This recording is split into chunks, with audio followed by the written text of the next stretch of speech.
Carl and Damon here from Brrraains A Head-Banging Life, gbhblofficial for short. Happy Halloween. It is the time of the season, and that got us thinking about spooky things. Specifically, game spooky things. And we decided to look at, personally, 10 moments in gaming that either creeped us out, scared us, made us jump, just solid scares in video games. Now, it seems really easy because you can probably list off loads from the Resident Evil and Silent Hill franchise alone straight away. But the point was, we wanted to make it personal. 10 each that we were like, yep, okay, that really had a strong effect on me at a certain age, and maybe even still does now to a certain degree. I thought it would be a fascinating sort of subject to cover because, you know, talk about horror in gaming a lot, in flashbacks and stuff like that. Talk about horror in movies a lot. But, you know, narrow it down to specific scenes in gaming, that meant for an interesting experience. And we're likely to have some varied ones going on here. Because although we both started off gaming in a similar path and direction, and across similar consoles, that deviated quite wildly. So I played a lot more indie horror games that exist these days and some of the bigger franchises and things like that. This is stuff that you're now getting up to speed with, but you may not have. So with that in mind then, you can get us started with your first one. Okay, as I said, my idea of horror, and I've mixed it between horror and being scared, and sort of gave me the anxiety effect sort of thing. Yep. So I'm going to start off with obviously for me the obvious one is the original Silent Hill. Yep. And the Dark Side. Okay, just the whole Dark Side. No, specifically the first time you go, you're walking down the alleyway, and then it goes to the dark side, and then you start hearing the weird clicking noises, and literally it's quite a scary time, you know. I mean, obviously the entire Dark Side is scary anyway. Yep. But yeah, it was always make a little hair standing in the back of your neck, you know, that sort of thing.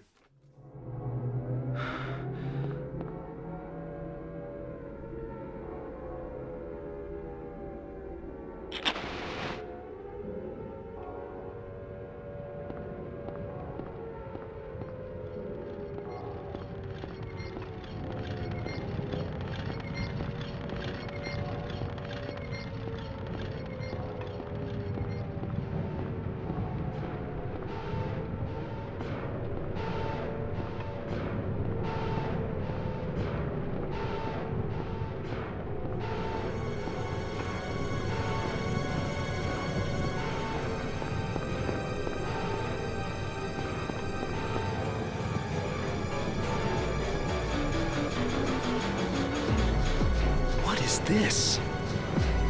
What's going on here? Yeah, it is an incredible choice. It's one that I considered having as well, and I would have chosen the alleyway part as well, because that's something where it's not a cutscene, you're moving. The camera work of Silent Hill has it swing in certain ways, and then as turning each corner, there's a wheelchair.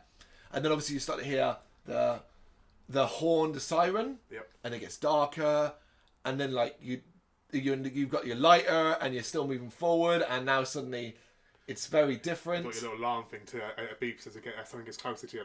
Oh, not at that point yet. No, he gets knocked out, doesn't he? Yes, sorry, tell because you get in a police station, a lot of hospitals.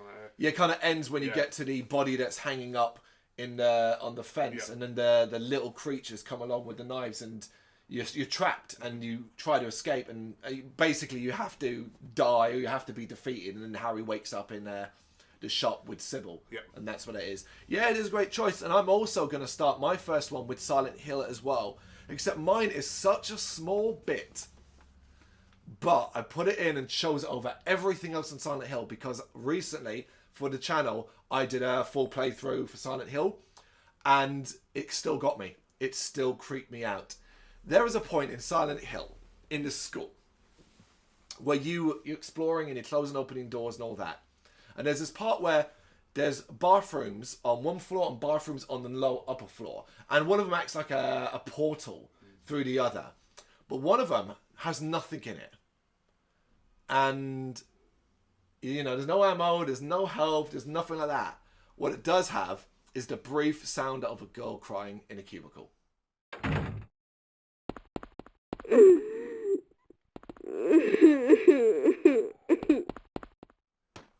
And that's it. You walk in, she cries, it lasts maybe 5 seconds, and then there's nothing.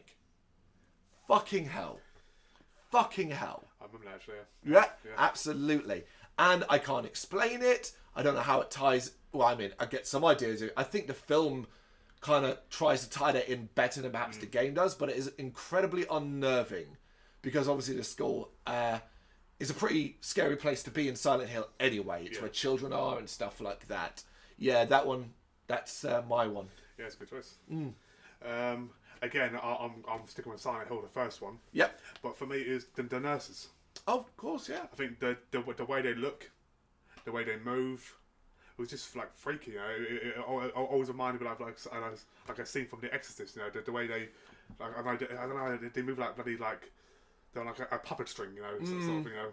Well, they almost are in it because they've got that lump on their back. Yeah. You know, I always thought it was really interesting how the original game didn't really like, you know, that whole later on thing, particularly from the movies, made them all that sort of like that. Yeah. Whereas the original, they just seem to be Literally, like heads down, heads like down, that, and stuff like that with that thing on their back, kind of thing. I always thought that was really interesting. I mean, personally, I think the design got better. Yeah. But yeah, I actually that never really it's not one of mine. But I always thought it was really interesting, and it's something you forget is that when you play the game, it wasn't just nurses. There are one or two doctors. Yeah, doctors. Yeah. As well, male doctors, and I think you can always kind of forget that as well. You know. You do. Yeah.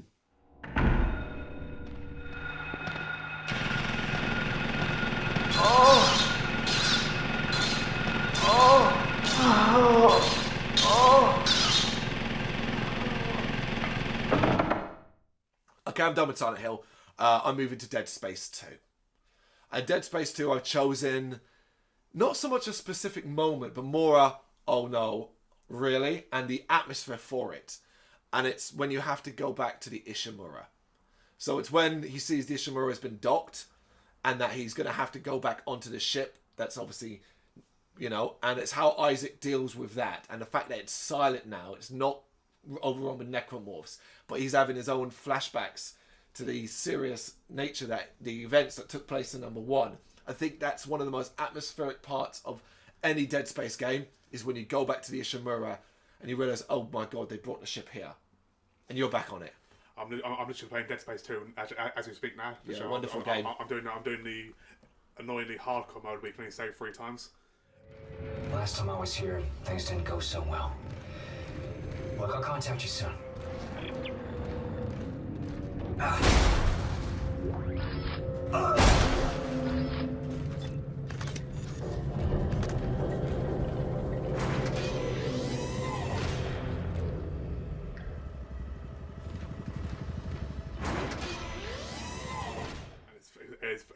It's a challenge, but it's a satisfying one. Yeah, no, I agree. I mean, so obviously I completed in casual recently. Yeah. And yeah, definitely, it's definitely eerie. It's eerie. That's the right word. Yeah. Yeah. Okay. I've also gone for a Dead Space one, but I've gone for it's for me it's over 1 and 2, but it's every segment with Nicole. You know, just a way where, especially like I mean, the opening credits of number 2. Yep. When obviously the doctor's talking to you and like you're having flashbacks, and then when she's on the table, yeah, she's covered in blood, and then she screams at you, and like her face all lights up. You know, I think it's really freaky. Or you're in the lift and the power goes out. He turns his head and suddenly she pops out. Yep. Yeah. Or even at the very end of the first one, he thinks the jump scare. He gets in the ship and she dives out of him. You know, I think it's a really cool segment. I mean, she's not a major character. Oh, I mean, well, I suppose it all depends if she. It depends how you define major character. Yeah. She is and she isn't, Yeah. because obviously she's so integral to the plot for Isaac as a character in the first one. Yeah, no, I didn't mean. Things you didn't want to see. It spoke to me. What did it say, Isaac? What did it say to you, Isaac?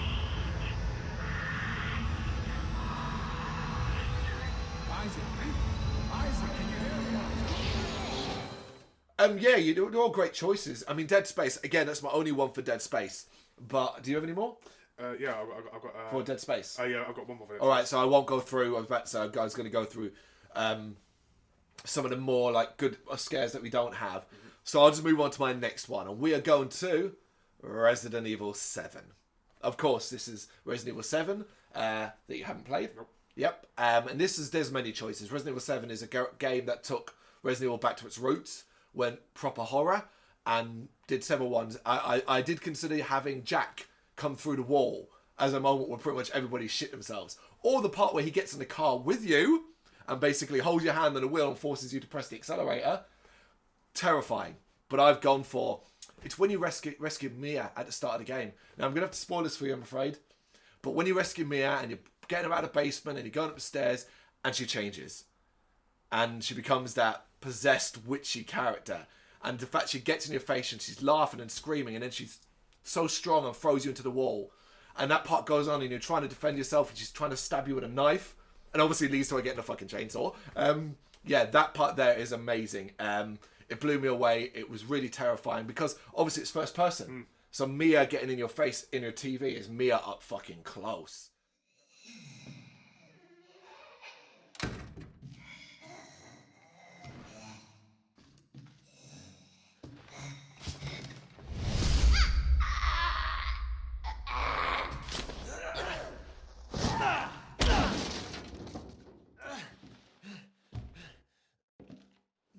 Very, very scary stuff. And because you don't know what the fuck's going on either. 1 minute she was fine, now she's not. Fascinating, brilliant stuff, yeah. Haven't played it, so I can't judge the man, but it definitely sounds like it. Yeah, there's something good for that.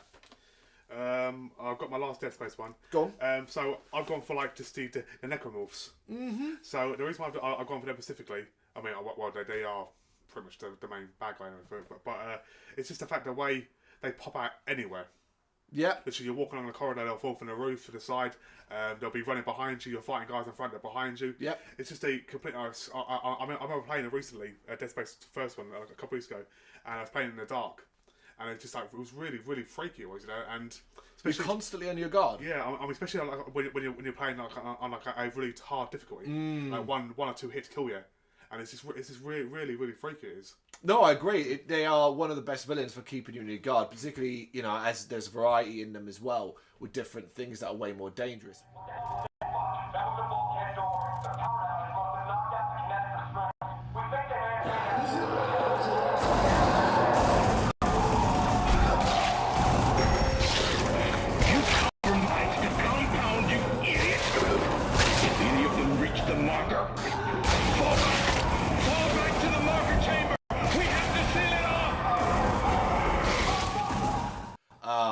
Is it Dead Space 2, the one where you're pursued by the one that you can't destroy? Oh, that thing.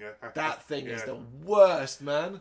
1 and 2, because in number 1 you freeze it like in a chamber. That's right. Yeah, that thing's annoying. You shoot his legs off, you shoot his arms off, and then it grows them back again. Or the ones that got combined with stasis. Yeah, move fast, really fast. There's a lot of good stuff, as we said, in the Dead Space games. I struggle to think of many good scares in Dead Space 3, although there is a great one in the lift. If you play co-op with Dead Space 3 with another person, you will each experience mental issues that the other can't see.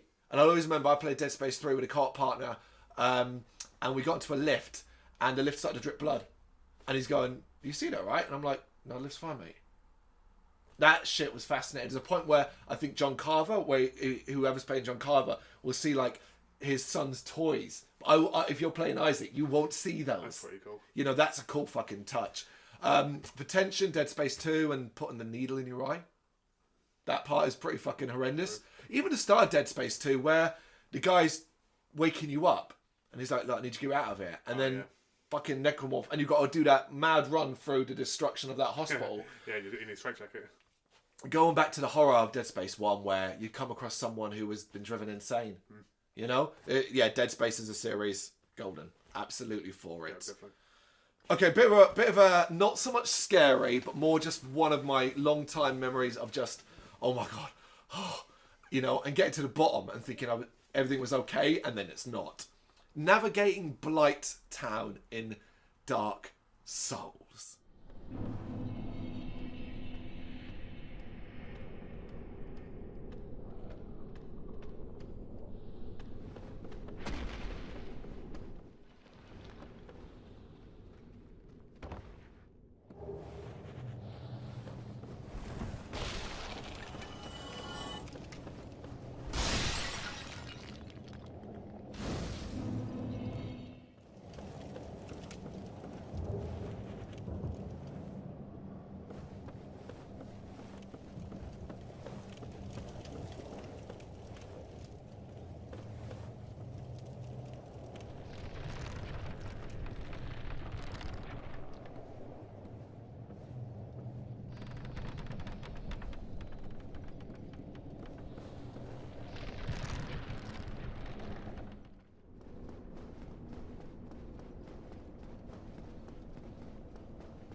Now, you've heard of Dark Souls, right? I have, but I've never played it. Yeah, Dark Souls, obviously, famously, it's one of the hardest games you'll ever play. And it is a very difficult game. It's very, very hard. But I love it. It's one of my favourite games of all time because what it encouraged and what I learned was you get to a point, you can't go any further because it's too tough. You stop and you get better. And you go collect souls and you improve yourself. And then you come back and the satisfaction. I'm like a lot of you. I will have heard war. I remember my earliest war was the Bell Gargoyles. And I just could not get past them. And then when I eventually did, the satisfaction is fucking immense. Yeah. But I'd heard going into it, the Blight Town was the place you didn't want to go because it was poisonous. And you got to go down, like my first time at Blight Town, I started from the top as well. I didn't find the way around the bottom. So I start from the top where there's drops constantly and falls and it can kill you. And there's bad guys and there's people shooting arrows at you that poison you. And then the very fucking bottom of it is just flooded with poison gas, water. Blight Town, what a place that is. Yeah. Even now, when I went back to play the remastered version, I was like, I'm making sure I was super powered as much as possible before I went to Blight Town this time. And still had a nightmare in there because it's just fucking Blight Town. But yeah, that's my one.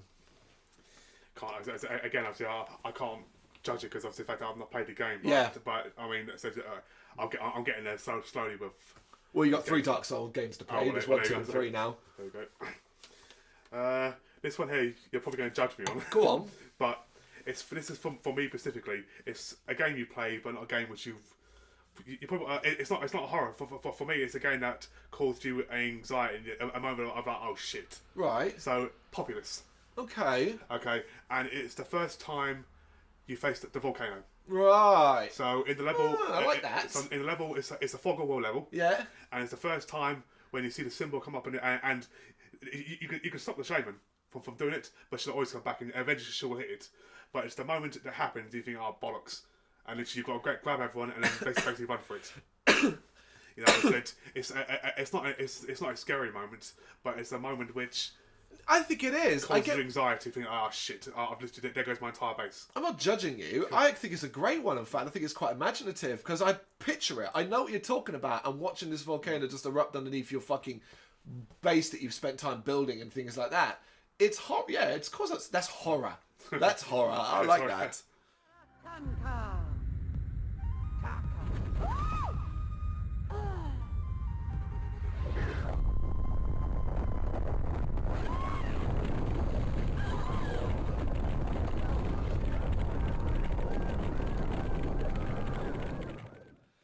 Alright, I'll go for a simple one here. Resident Evil 2.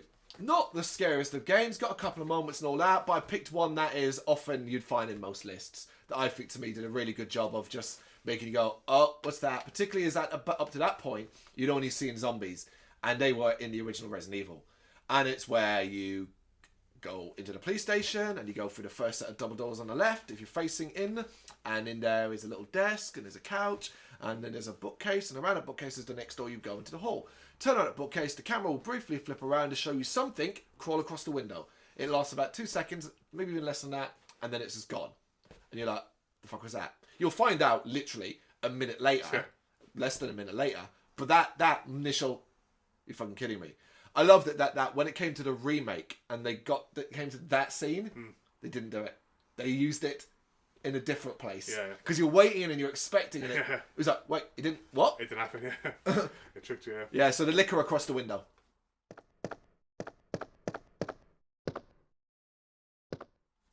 I've got something similar, but I've got the first time you actually meet the liquor. Okay. So I mean, especially when you're on low health, you know, you can hear it clicking his pincers or whatever you want to call it on the floor, and it's fast movement.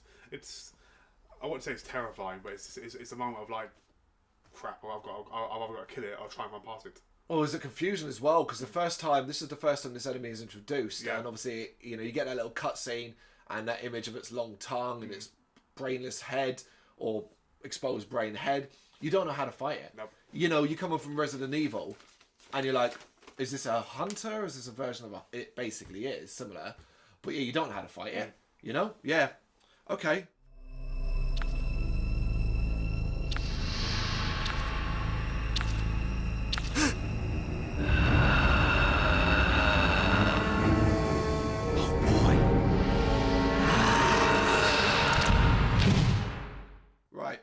I'll do my other Resident Evil 1 then. But this is from the Resident Evil remake. So this was Resident Evil 1 when it was remade for the GameCube. Now, obviously, they did lots of things differently. From Lisa Trevor, a great inclusion, to going outside into sort of a much more outsidey areas. The visuals of it, lots of changes. It is a remake in every sense of the word. But they did something that nobody expected. And you kind of get a clue earlier on when you've got a flask that you can put oil in. You're like, what did that for? And then, you know, you kill a zombie and it's on the floor. It's dead. But then you come back to that same area and it's still on the floor. It's not disappeared. Okay, maybe it's just advancement and you want to leave the body. And then it fucking stands back up. Except this time, it's roaring at you, running at you, and swiping with claws. It's become Crimson Head, is what they call it. Crimson Head zombies. That, man. The first time that happens, and you're like, the fuck? And then you're like, oh, okay, so and then you realise you've got to burn the zombie body when you kill him initially. Otherwise, it will keep getting back up as a Crimson Head. And you just never have enough oil. No. So you've got to pick and choose where you allow Crimson Head to roam. Yep. Yeah.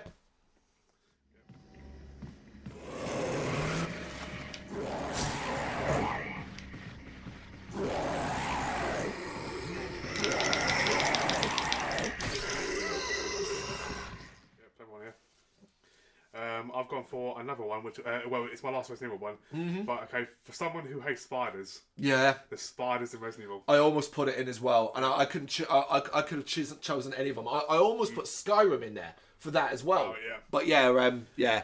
I mean, I can't stand spiders, but having these big flipping spiders running towards you or running around the area, and oh man, especially in the little underground areas where you get the load of water and stuff like that. Yeah, not fun. What's your which Resident Evil game can you think of as the worst, or the version that you're like, that's the worst spider for me? Well, it has to be obviously for me. It's the remake of the first one, because obviously in the PlayStation the graphics were so bad that you couldn't really see them. You obviously could see them, but they weren't visually effective. As effective, yeah. Obviously in a remake, they made them hairy. Yeah, hairy, much better graphics, and their movement too was a lot better in the remake. Yeah, I always think of the spider boss battle in the remake, and it's that as well. I think when they were like, oh yeah, let's make sure they got hair. And it's like, no, I don't need to actually make it that real.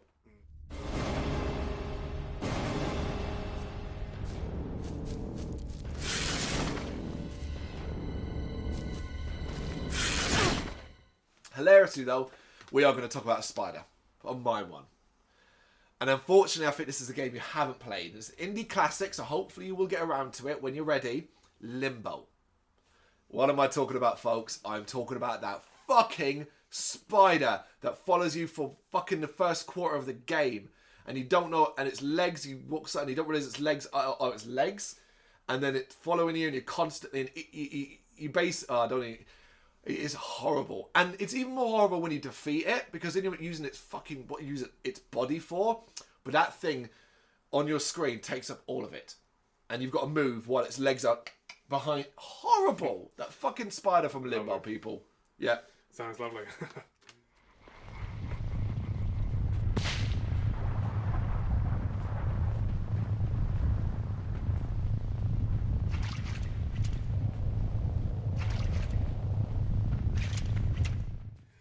So my next one is, so this one again is sort of based around the sort of populist one. Okay. But it's not populist. It's actually Mass Effect. So this is based on the difficulty of the game. Right. But so basically it's Mass Effect 2, but it's Harbinger. So do not and obviously I know it's not horror, but obviously it's based on the fact that of the difficulty. It causes you anxiety, makes things more difficult. I forgot about Harbinger and that difficulty. So on the hard level, and when Harbinger decides to take over one of the collectors, and he goes on orange, he's so difficult to defeat. And yeah, I've completely forgotten about that insanity. I really have. That's fucking incredible one.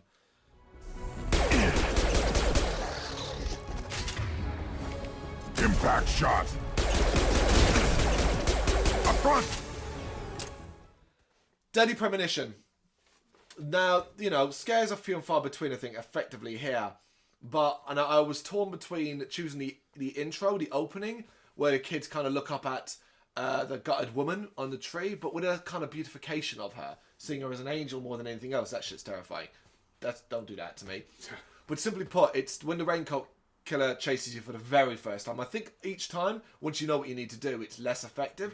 But obviously you've got to run and you've got to get to a room, and then you normally have a small amount of time to find somewhere to hide, and then you also have to hold your breath.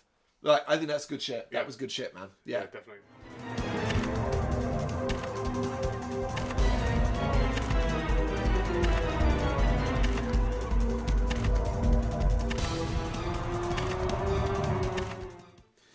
I've got two more. But Yep. This one here, and it's Silent Hill 3. Yep. Oh wow. Okay. No, not the best one. It's not the best, but it's damn good. One specific area, and I couldn't figure the name, so I had to Google it. But it's called the Mirror Room. The Mirror Room, yeah. Okay, so you know. I know the Mirror. Okay, no, it's one of the most effective ones. yeah. I mean, literally, it's so freaky. You walk into the room, some blacks. I call it the black stuff from the House on Haunted Hill.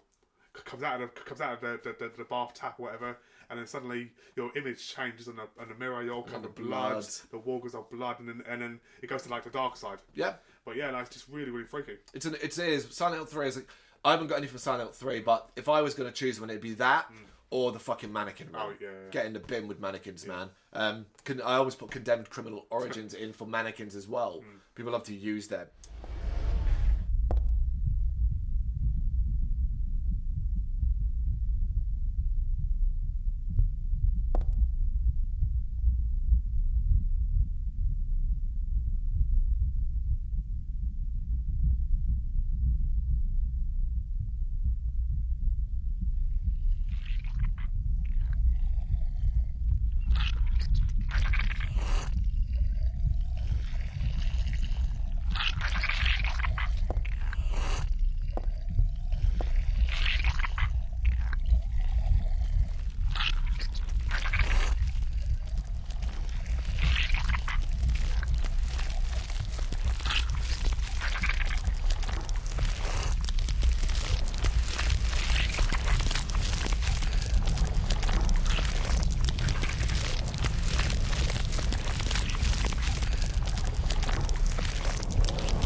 These last two, my last two, are more personal than anything else, in regards to what my imagination does. So I'm going to Eternal Darkness, Sanity's Requiem, and you could pick loads from this in like jump scares and stuff like that. What I loved and what I always remember Eternal Darkness is a very few times you go into the underground and you get to see a city in the distance, and that's what's scary to me. That's Lovecraftian horror. That is what is in this city. What creatures roam those streets. And you'll never find out because you'll never go there. But it makes my imagination go wild. Yeah. And that's why that one always stands out for me. Yeah. Okay, so I promised you one jokey one. You did. And this is it, okay? And you're going to judge me for it and tell me to move on. But I've written down... Oh, move on, David. I've written down one word, okay? Epic. Move on, David. I knew it. The horror of discovering that all the effort and hours I put into one game, and they decided to pick on me and wipe everything, even though I did legit, and all the thousands of people of you who cheated to get all the achievements and literally by clicking a button you cheated. You didn't get wiped, but the one who did legit, who's put in 100 hours into that game, got wiped. So Fuck you, Epic. There you go. That's my rant. Oh, I've been listening to this for years. It's so bloody, you know. Stop seeing it as effort. See it as time wasted now. Yeah, well, because it was. You owe me 100 hours, Epic. Well, they're never going to give them back to you, are you? No. So, you know, I get it though. Yeah, I mean, in that situation, the horror of seeing your progress wiped somehow is incredible. Yep. Yeah, of course. My last one. This was one of my favourite modern horror games. Didn't expect... I mean, I'd heard it was a horror game, and I love the fact that visually it's obviously cartoony-like, and obviously it takes in that whole old school Mickey Mouse thing look to it, but I did not expect it to be quite as scary or uncomfortable as it is. Bendy and the Ink Machine. Now I'm talking about, for me, Bendy, when Bendy first properly appears at you and chases you, banging, that shit is amazing. But for me, it's the early portion where you're exploring the corridors of the art room. You've got no idea what's going on. It's empty, there's dripping ink everywhere. But you get this sinister feel about the Bendy cardboard cutouts that are standing around. And then there's a room you go to, and you turn around and come back out, and at the end of that corridor, all you see is one of those cardboard cutouts go, and then duck behind a wall again. And I shit myself. It's that, it just looks out, and then goes back. And when you turn that corner, there's nothing there, obviously. Yeah, cool. But I was like, you fucking kidding me? You're fucking kidding me, game. That was when I was like 10 minutes into it. I'm like, oh, okay, this is a horror game. You know, yeah, Bendy and Ink Machine, for being a modern game that really took my breath away for, like, make me go, I am not having a good time here, but I want to carry on because I really like the game. Yeah.